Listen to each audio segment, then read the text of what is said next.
Good morning, student. Good morning, sir. ছাত্ৰ-ছাত্ৰীসকল, তোমালোকক আমি যোৱা ক্লাছত কি পঢ়াইছিলোঁ?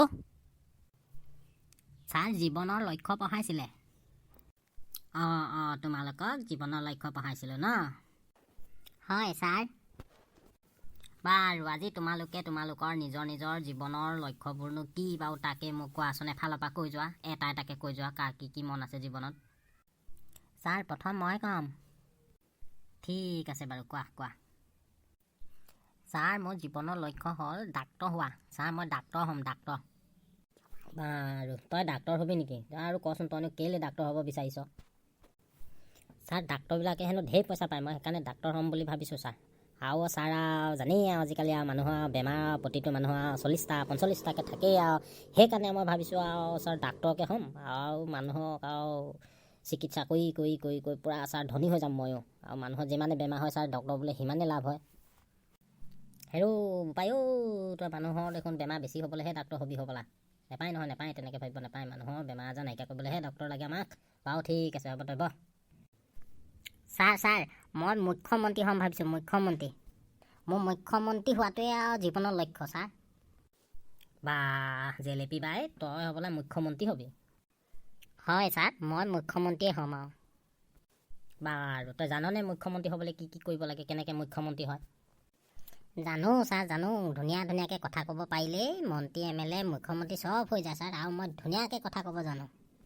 বাৰু তই কচোন মুখ্যমন্ত্ৰী হৈনো তই আমাৰ অসমৰ কাৰণে কি কি কৰিবি? ছাৰ মই মুখ্যমন্ত্ৰী হ'লে অসমৰ যিমানবিলাক জ্বলন্ত সমস্যা আছে এইবোৰ একদম তৎক্ষণাতে শেষ কৰি পেলাম ছাৰ। বাৰু তেনে কচোন বাৰু, তই যদি মুখ্যমন্ত্ৰী হ তেনেহ'লে অসমলৈ অহা বাংলাদেশী যিটো সমস্যা, এই সমস্যাবোৰ তই কেনেকৈনো নাইকিয়া কৰিবি? ছাৰ সেইটো সমস্যা একেবাৰে সহজ। মই এইটো সমস্যা যদি হয়, বাংলাদেশী যদি আহে, যিমানবোৰ বাংলাদেশী আহে সিহঁতক ধুনীয়াকৈ চেলুনত নি দাড়ি চুলি কটাই ধুনীয়াকৈ ছাৰ একদম উন্নত মানৰ কোট লং পেণ্ট ধুনীয়াকৈ চুট বুট পিন্ধাই আমাৰ অসমীয়া কৰি দিম ছাৰ। হৈ গ'ল, ক'ত বাংলাদেশী থাকিব আমাৰ ইয়াত। তই খালি দেই, খাবি তই দেশত খাবি যি দেখিছোঁ। নেখাওঁ ছাৰ, নেখাওঁ। বাৰু তই নিজে কচোন বাৰু, আৰুনো কি কি কৰিবি তই যদি CM হ, তই যদি মুখ্যমন্ত্ৰী হ? ছাৰ মই যদি মুখ্যমন্ত্ৰী হওঁ, প্ৰথমতে ছাৰ আমাৰ ছোৱালীবিলাকৰ কাৰণে মই এখন আঁচনি কৰিম ছাৰ। মানে আঁচনিখন হ'ল আমাৰ ছোৱালীবিলাকক এখনকৈ কোপাৰেটিভৰ কাৰ্ড দিয়া হ'ব ছাৰ। আৰু সেই কাৰ্ডত ছোৱালীবিলাকে লিপষ্টিক, পাউডাৰ, হিমানী মানে ষ্টাইল কৰা বস্তুবিলাক আৰু কোপাৰেটিভৰ পৰা মানে ছাৰ একদম অতি সুলভ মূল্যত পাব, যাতে ধুনীয়াকৈ ছাৰ ষ্টাইল কৰিব পাৰে। মই প্ৰথমতে এইখন আঁচনিখন পাছ কৰি দিম ছাৰ। আৰু কি কৰিবি তই, আৰু কি কৰিবি? আৰু ছাৰ আমাৰ অসমৰ যিটো বানপানী সমস্যা আছে, সেই সমস্যাটো মই একেবাৰে নাইকিয়া কৰিম বুলি ভাবিছোঁ। এইটো একেবাৰে নাইকিয়া কৰি পেলাম ছাৰ। ভাল কথা। তাৰপিছত কেনেকৈ নাইকিয়া কৰিবি বানপানীটো? অত দিনৰ পৰা দেখোন ইমান চৰকাৰ আহিছে, ইমান ৰজা আহিছে গৈছে, কিন্তু বানপানী সমস্যাটো সমাধান হোৱা নাই। তই আকৌ কেনেকৈ কৰিম বুলি ভাবিছ? ছাৰ মই বানপানী সমস্যাটো নাইকিয়া কৰিবৰ কাৰণে বৰাক ব্ৰহ্মপুত্ৰ পাহাৰ ভৈয়াম মানে চব সমান কৰি পেলাম ছাৰ। মানে মই ব্ৰহ্মপুত্ৰ আৰু বৰাক যিমানবোৰ নদী আছে নদীবিলাক পুতি পেলাম, আৰু নদীয়ে যদি পুতি পেলাওঁ তেতিয়া ছাৰ বানপানী ক'ৰ পৰা হ'ব? ছাৰ একদম নাইকিয়া কৰি দিম। ৰাম তই নদীয়ে পুতি পেলাবিনে? বাৰু এতিয়া তই কচোন, এই আমাৰ ৰাস্তা পদূলিবোৰ যে ইমান বেয়া হৈ আছে, এই গাড়ী মটৰ চলাব নোৱাৰি, এই ৰাস্তা পদূলিবোৰ তই কেনেকৈ ভাল কৰিবি? কি কৰিবি ৰাস্তা পদূলিবোৰৰ কাৰণে? ছাৰ মই ৰাস্তা পদূলি বনোৱাত নাই, মই ৰাস্তা পদূলি নবনাওঁ ছাৰ। ৰাস্তা পদূলি নবনাওঁ যদি কেনেকৈ হ'ব? যাতায়াত পৰিবহণ আমাৰ কেনেকৈ চলিব? অহা যোৱা কেনেকৈ হ'ব? এই কি কথা কৈছ তই? মানে ছাৰ মই ৰাস্তা পদূলি নবনাওঁ, যিমান ৰাস্তা আছে গোটেই ৰাস্তাবিলাকত মই ট্ৰেক্টৰ লগাই ইয়াত খেতি কৰিবলৈহে মানুহবোৰক লগাই দিম ছাৰ। এনেই ৰাস্তা বনাই লাভ নাই নহয়, কাৰণ মই মুখ্যমন্ত্ৰী হ'লে মানুহবোৰক ঘৰে এখনকৈ হেলিকপ্টাৰ কিনি দিম। আৰু যদি হেলিকপ্টাৰ কিন্তু গাড়ী মটৰ নাথাকে, ৰাস্তা কেলৈ লাগে? চবেই হেলিকপ্টাৰলৈ ফুৰিবলৈ যাব, সকলো হেলিকপ্টাৰতে ঘূৰি ফুৰিব। তই ৰাস্তা বনাই এনেই খৰচ কৰি লাভ নাই, ৰাস্তা বনোৱা পইচাৰে ছাৰ মই হেলিকপ্টাৰ এখন কিনি দিম। তোৰ চিন্তা কিন্তু আকাশৰ ওপৰি গৈছে দেই। তই আৰু মুখ্যমন্ত্ৰী হোৱালেহে বাট চালোঁ আৰু, তেতিয়াহে যদি আমি হেলিকপ্টাৰ চলাবলৈ পাওঁ। বাৰু তই ৰাস্তা পদূলিৰ কাৰণে হেলিকপ্টাৰ বাৰু বনাবি। এই যে আমাৰ আজিকালি কোপাৰেটিভৰ এইবোৰ চাউল দিয়ে, তইতো চাউলৰ ঠাইত কোপাৰেটিভৰ জেগাত কিবা এইবোৰ পাউডাৰ হিমানি দিম বুলি ক'লি, মানে কি চাউল তই কেনেকৈ দিবি? তই কোপাৰেটিভত চাউলটো নিদিবি নেকি? নাই ছাৰ, মই চাউল দিয়াত নাই, মই চাউল নিদিওঁ ছাৰ। সেই চাউল নিদিয় যদি কি খাব মানুহে? দুখীয়া দৰিদ্ৰ মানুহকতো চাউল দিব লাগিব। তই যদি চাউলে নিদিয় দুখীয়া দৰিদ্ৰ মানুহসকলৰ, খেতি বাতি নাইকিয়া মানুহসকলৰ দিগদাৰ হ'ব নহয়। ছাৰ মই যদি চিফ মিনিষ্টাৰ হওঁ, মই মুখ্যমন্ত্ৰী হ'লে আমাৰ চৰকাৰে চাউলৰ ঠাইত ডাইৰেক্ট ছাৰ ভাতকে দিব। মানুহক ডাইৰেক্ট আমি ভাত ছাৰ অনলাইনত আপলোড কৰি দিম, ঘৰে ঘৰে ডাউনলোড কৰি কৰি মাত্ৰ খাইহে থাকিব লাগে ছাৰ। একো কষ্ট কৰিবলৈ দৰকাৰ নাই, গেছ কিনিবলৈ দৰকাৰ নাই, এইবোৰ কিবা উজলা মুজলা আঁচনি দিবলৈ দৰকাৰ নাই, ডাইৰেক্ট ভাতকে দিম ছাৰ। খৰচ কমি যাব, মানুহো ৰাহি হ'ব আৰু ধুনীয়াকৈ আৰামত সকলোৱে খাই থাকিব পাৰিব ছাৰ। বাৰু বাহ, মানিছোঁ তোৰ চিন্তা কিন্তু দেই।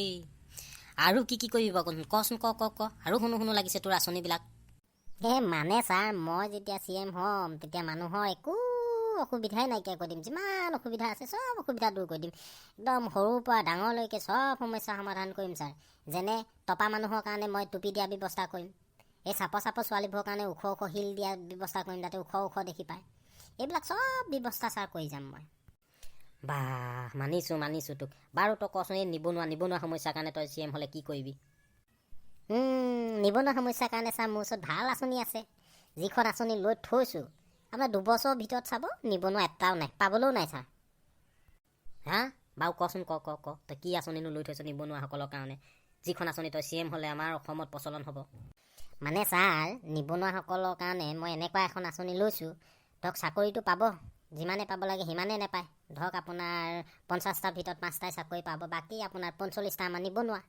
তো মই কি কৰিম ছাৰ, যিটো ল'ৰাই চাকৰি পাব সি চাকৰি নোপোৱা 5জনীকে বিয়া পাতিব লাগিব। আৰু ছোৱালীৰ কাৰণেও বেলেগকৈ আঁচনি লৈছোঁ ছাৰ। আৰু যি ছোৱালীয়ে চাকৰি পাব সেই ছোৱালীয়ে 5টাকে ঘৰ যোৱাই আনিব লাগিব। তো গতিকে খেলা খতম, এটাও নিবনুৱা নাথাকে ছাৰ। এটা চাকৰিয়ালে 5টা 6টা মানুহৰ সংস্থাপন দিয়া ব্যৱস্থাটো এইখন আঁচনিয়ে কৰিব বুলি একদম দৃঢ় বিশ্বাসী ছাৰ আমি।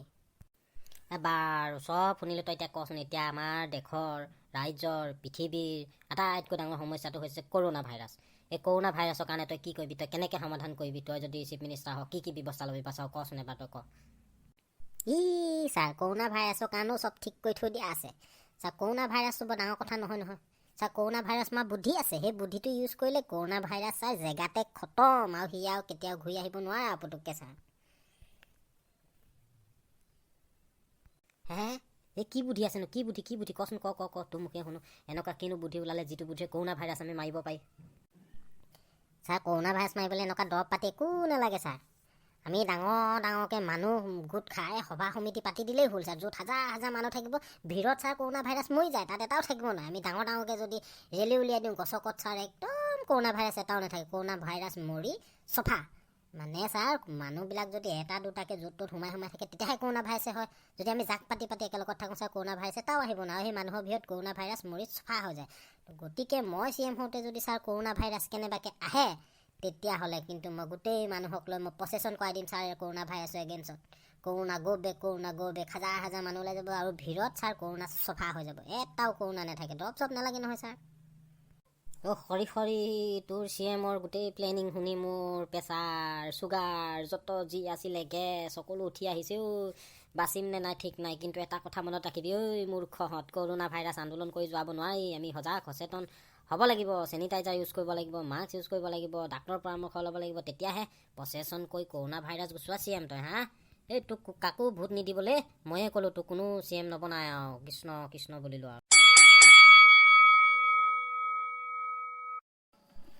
যদি ভিডিঅ'টো চাই ভাল লাগিলে তেনেহ'লে আমাৰ চেনেলটো লাইক, ছাবস্ক্ৰাইব আৰু শ্বেয়াৰ কৰি দিব। Thank U.